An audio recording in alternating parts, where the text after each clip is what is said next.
Eldoria के शानदार साम्राज्य में राजकुमारी इसाबेला ने खुद को उद्धारकर्ता की भूमिका में पाया जब उसके पिता प्रिय राजा अलारिक को रहस्यमय तरीके से एक राजनयिक मिशन पर बुलाया गया था।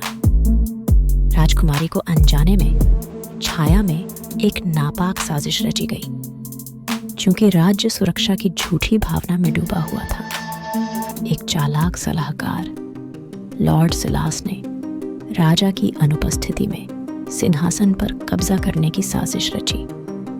वफादार सेवा की आड़ में सिलास ने सर्वोच्च शक्ति में हेरफेर किया और राजा के शीर्ष लोगों के बीच कलह पैदा कर दी, जिससे एल्डोरिया को अराजकता में डुबाने की धमकी दी गई।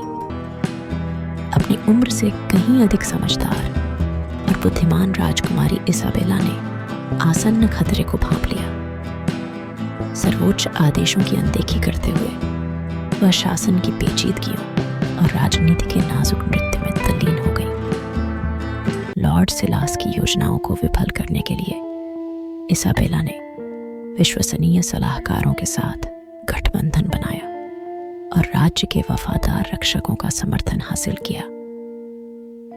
रोमांचक नाटक का चरमोत्कर्ष तब सामने आया जब लॉर्ड सिलास ने राजकुमारी के हस्तक्षेप को महसूस करते हुए सिंहासन पर दावा करने के लिए तख्ता पलट का प्रयास किया। महल तलवारों की टकराहट और आते हुए आक्रमणकारियों के गड़गड़ाहट से गूंज उठा।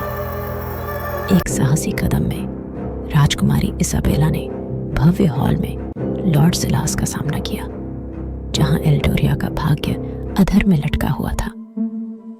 वाक्पटुता और साहस के मिश्रण के साथ उसने उसके विश्वासघात को उजागर किया और राजा के शीर्ष लोगों और रक्षकों को अपने पक्ष में एकजुट किया। आगामी लड़ाई भयंकर थी, लेकिन इसाबेला का दृढ़ संकल्प और राज्य की नई एकता अजेय साबित हुई।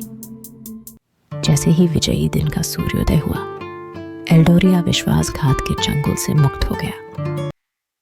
राजा की अनुपस्थिति में अपने राज्य को बचाकर राजकुमारी इसाबेला न केवल बेजोड़ बुद्धिमत्ता वाली शासक के रूप में, बल्कि प्रेरणा की किरण के रूप में भी उभरी। कहानी की नैतिकता एल्डोरिया के हॉलों में गूंजती है। सच्चा नेतृत्व रक्तपात से नहीं, बल्कि चरित्र की ताकत, दृढ़ संकल्प और लोगों की रक्षा और सेवा करने की अटूट प्रतिबद्धता से निर्धारित होता है।